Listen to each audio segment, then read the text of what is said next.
Ini dia Supra. Ini mesti 2JZ GTE lah kalau turbo kan. RZ lah. So Supra ni ada juga yang NA, tak semua turbo. Yang ni dah buat jadi single turbo lah. Asalnya twin turbo lah.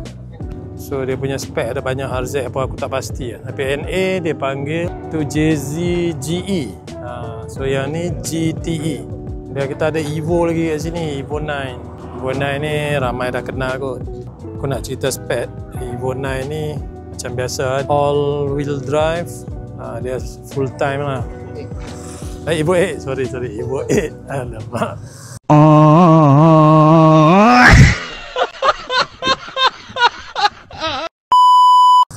So yang ni rear wheel drive, yang ni four wheel drive.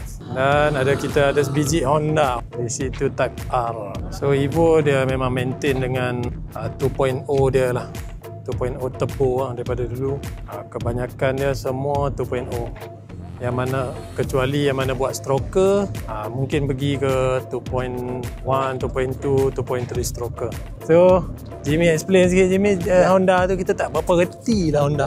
Di situ, Honda di situ. Itu saja. Itu saja. Okay. Enjin ke apa, kau boleh cerita sikit tak? Aku nak cerita pasal Honda, kena cari geng Honda lah.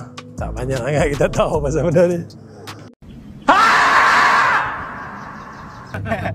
Kita select dan untuk event nanti semua owner kita ni akan layak untuk contoh event tu. Kita akan bagi dan semua nanti so automatic dah register lah. So nanti tak perlu bayar apa semua. 10 owner boleh lah.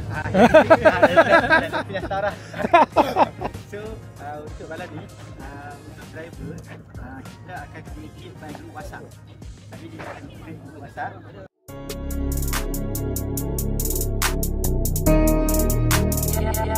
Production.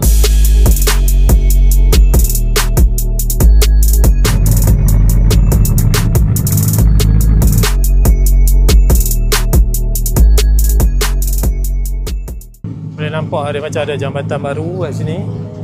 Kalau daripada jambatan ni boleh nampak belakang bandar tu, dah macam Hong Kong lah. Macam Tokyo, Hong Kong pun ada tu. Tempat ni cun lah, kita akan start rolling lah jadi. Nampak tengok dia punya in the making.